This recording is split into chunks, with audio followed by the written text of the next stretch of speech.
Okay, right, so today we're going to look at using Ohm's law to solve some circuit problems. So from stuff you've looked at previously, I want you to know that potential difference is equal to current times resistance. Sorry, it went off the board a bit there.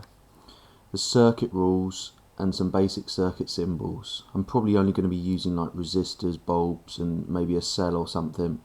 Okay, by the circuit rules I mean you need to remember that for a series circuit the current always stays the same and that the potential difference is shared, and for parallel it's the opposite. The potential difference stays the same and the current is shared. Now, taking this rule, you've done some practice of this before, just doing some calculations. What I'm going to do is use this rule to solve some situations. And what do I mean by that? Well, if we take some circuit symbol, this is a bulb. That's a really badly drawn bulb. Maybe we'll skip that and try again. This is a slightly better drawn bulb. Now, there are different things we can find out about this bulb. We can find out its resistance. We can find out the potential difference across it. I'm going to be lazy and write pot diff. And we can find out the current going through the bulb.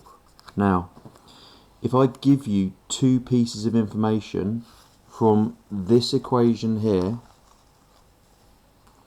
two pieces of information will allow you to work out the third. For example, if you know current and you know resistance, you can work out the potential difference across it by timesing these two together. So, let's for example take this bulb and go, right, I've got 2 amps going into my bulb, and I know that my bulb has a resistance of, say, 10 ohms. Now the symbol for resistance is ohms, and that's because it was a man who investigated resistance, and he always used to wear a hat that looked like that.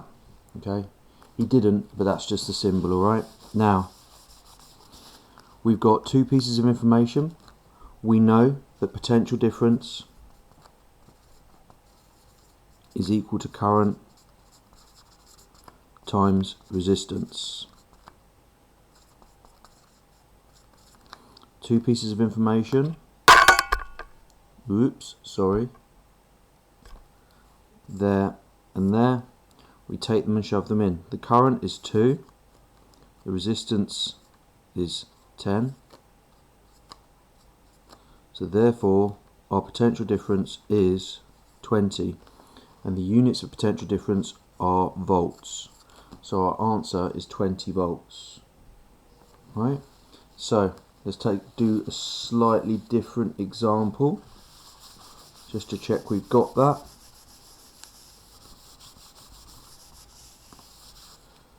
The component in this case is going to be a cat.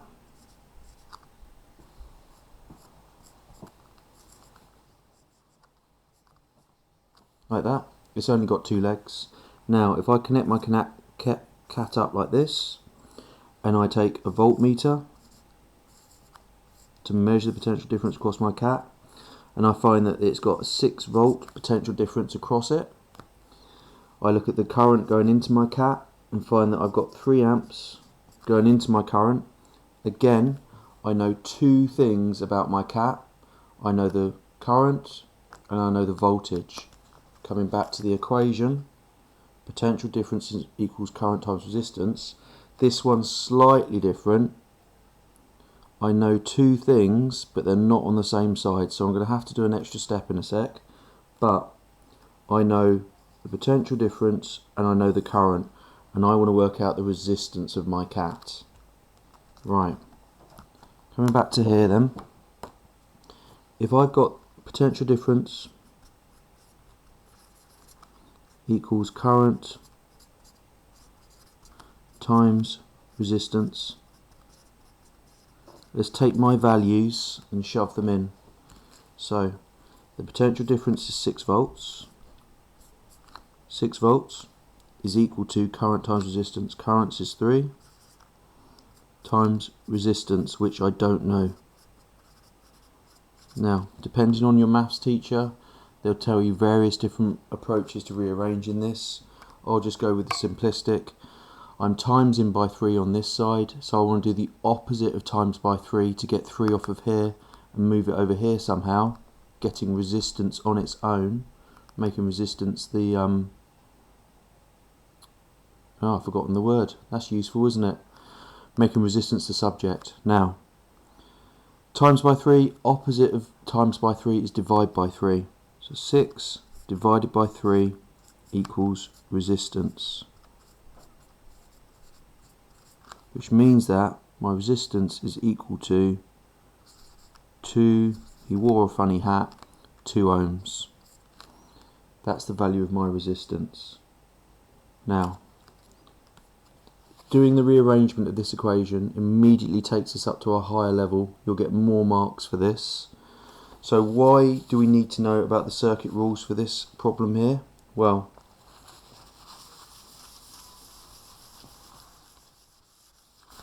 it's a case of knowing what happens in a series circuit, in a parallel circuit, and then using Ohm's law to solve a problem. So I'm going to do a circuit here, series circuit. It's one continuous loop, one component after another. I've drawn 2 resistors here.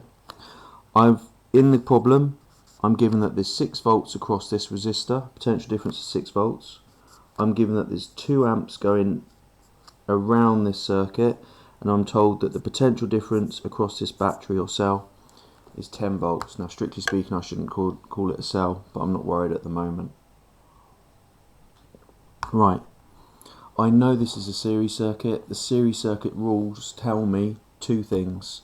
They tell me that the current stays the same all the way around this circuit, and I know that the voltage is shared, the potential difference is shared. So first thing I work out, 10 volts goes in.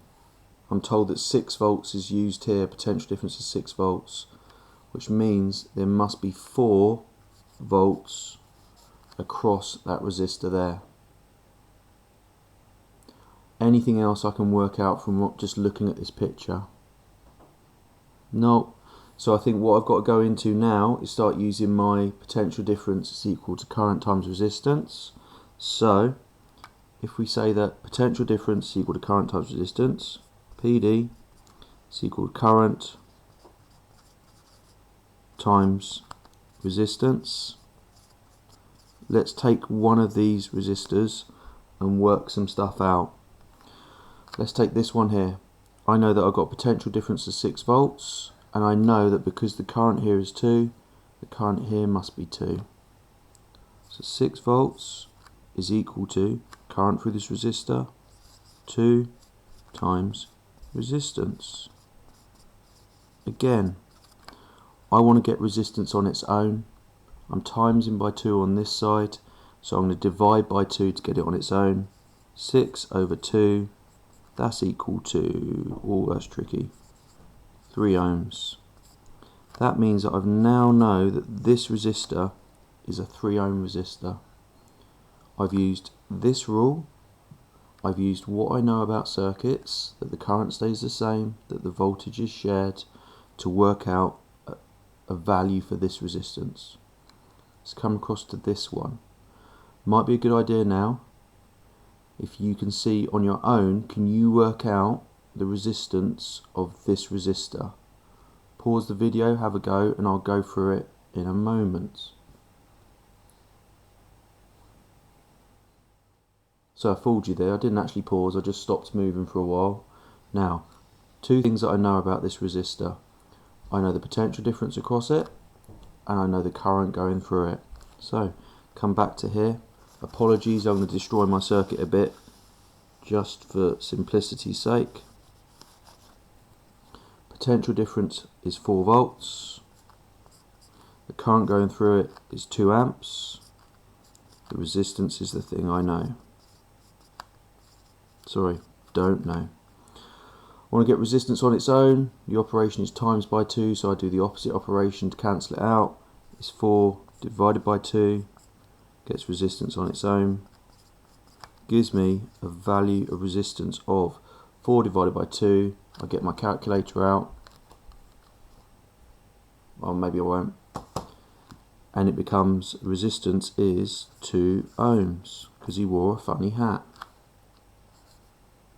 So for this circuit, I've solved what the resistors are here and here just by being given a current over here, a voltage, a potential difference across this resistor, and an input potential difference there. So we have used this, and we've done some clever rearranging. We've used this, and done some clever interpreting, and we've looked at some circuit symbols, remembered what they mean. We're doing well. Right, next one, I hear you cry, is, well, if this is a series circuit, I'll give you an example of how to solve it for a parallel circuit. And we're out of here. We're done at that point. Now, parallel circuit has more than one loop around it. Let's go with something that looks like this. I'm going to put a bulb there. One loop. I'm going to put a resistor here. 2 loops. I'm going to have 15 volt potential difference across this battery here. I'm going to have 3 amps coming down here, this branch here, and the question tells me that at this point here I have 2 amps. No other information is given, and the question just says, can I find the resistance of this bulb and the resistance of this bulb? Same thing again. What can I work out from what I know about circuits? Now in parallel, current is shared and the potential difference stays the same.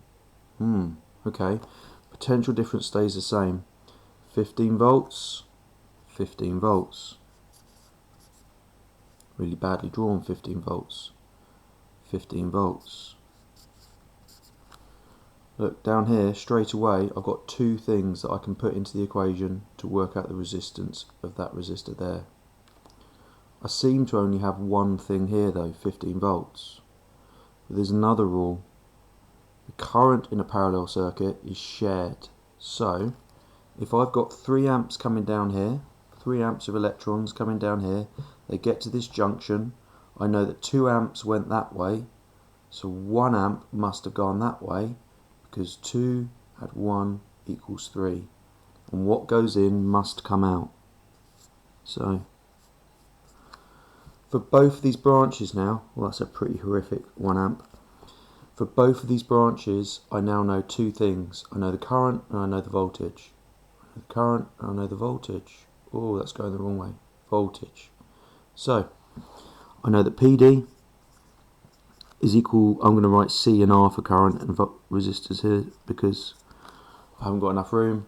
So let's go here. 15 volts is equal to, the current is 1 amp times the resistance. It's times by 1 here, do the opposite of times by 1. 15 divided by 1 is 1. So my resistance of this bulb is 15. Mr. Ohm wore a funny hat. 15 ohms. Let's come down to this one. The PD is 15 equals current times resistance. The current is 2 times the resistance. I want to get resistance on its own again. Times by 2, opposite is divide by 2. So 15 divided by 2 is equal to the resistance is equal to 7.5. He wore a funny hat, Mr. Ohm. 7.5 ohms. Okay, so what we've done is we've used Ohm's law, potential difference equals current times resistance, combined with some circuit rules and our knowledge of circuit symbols to solve circuit problems. Okay, this is really quite tough and it needs a bit of practice before you'll get better at it. Right, thanks for watching guys, and take care.